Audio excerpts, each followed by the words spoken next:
When my family moved in 1969 from our apartment in New York City, my mom asked me to pare down my comic book collection by about half. So I did. Now I'm showing those comics I kept during the series I call The Comics My Mom Let Me Keep. Stay tuned for the video. Anachronic. Hi comic guys and gals, I'm Joe, and welcome to the Anachronic Comics channel.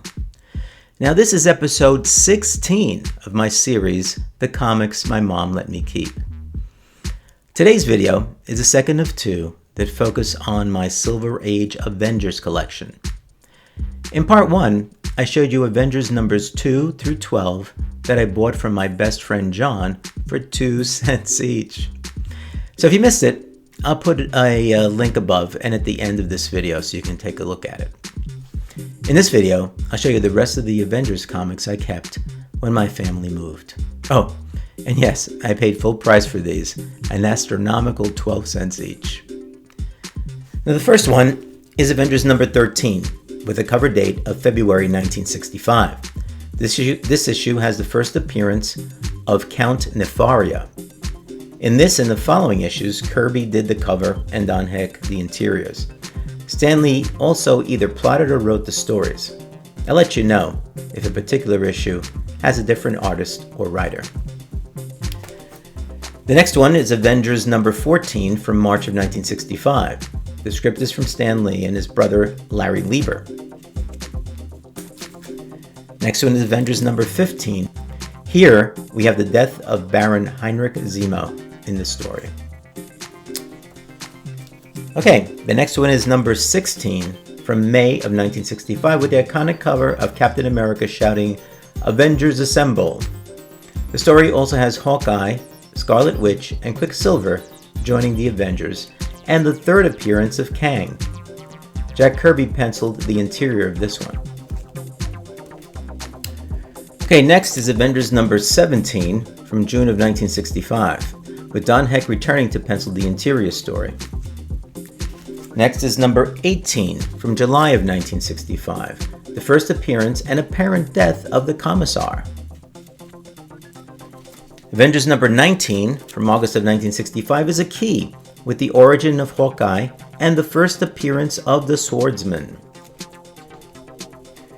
In number 20 from September of 1965, the Swordsman joins and then leaves the team. A potential interest is that Wally Wood joined the creative team as inker to Jack Kirby's covers and Don Heck's story pencils. Next up is Avengers number 21 from October of 1965 with the first appearance of Power Man, Eric Jolston, who later became the third Goliath. You also have the Smuggler and Atlas making their first appearances. Number 22 with a cover date of November 1965. In this issue, Captain America decides to leave the Avengers, but it didn't last. Number 23 with a cover date of December 1965. John Romita Sr. inked the cover and interior pencils. And we see the first appearance of Ravonna Renslayer, a time traveler who was romantically pursued by Kang. And apparently she's confirmed to appear in season 2 of Loki. Number 24 from January of 1966 has the second appearance of Ravonna Renslayer, and Dick Ayers returns as inker on the issue. Issue number 25 has a cover date of 1966, featuring the first battle of the Avengers with Dr. Doom. Of interest to me also is the mentioning in the story of certain popular icons of the 1960s, such as Ed Sullivan, Alfred Hitchcock, and a very popular TV show, 77 Sunset Strip. Number 26 from March of 1966 mentions William Tell, and wait for it, James Bond. Number 27 from April of 1966, the inker is Frank Giacoia, and he's credited in this issue under the pseudonym Frankie Ray. Now the character, Chet Brinkley, is obviously an homage to the then popular NBC News team of Chet Huntley and David Brinkley. Number 28, with a cover date of May 1966, is a key. This is the issue where Hank Pym becomes Goliath, changing his name and costume from Giant Man. Number 29, from June of 1966, in this issue, Black Widow's costume is colored green on the cover.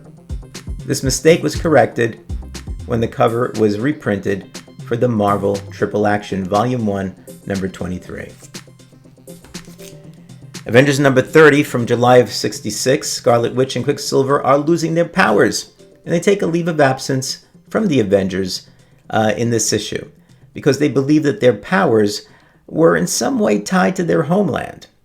However, they are seen in the next issue as well.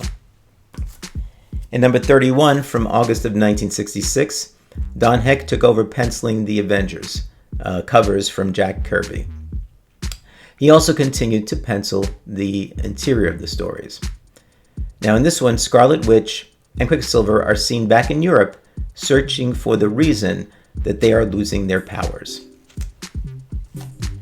Number 32 from September of 1966 has the first appearance of Bill Foster, who later became Black Goliath, and the first team appearance of the Sons of the Serpent. Number 33 from October of 1966 has interior penciling shared by Don Heck and Jack Kirby. Number 34 from November 1966 has the first appearance of the Living Laser. In number 35 from December 1966, Kirby and Heck teamed up to pencil the cover. Now, beginning with this issue, Roy Thomas begins his run as the series writer.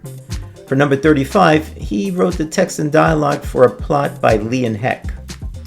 For number 36, January 1967, Roy Thomas became the chief writer for the Avengers until 1972. Now, in issue 35, when Steve Rogers spun around and said, "You," Roy Thomas originally wanted the Stranger to be Iron Man and Thor, who were returning to active duty with the Avengers. Stan Lee vetoed that idea because he felt it would be hard to incorporate two major characters with their own series. Roy went with the Scarlet Witch and brought her and Quicksilver back. Roy also figured that Stan was going to ask for the return of Quicksilver and Scarlet Witch at some point anyway.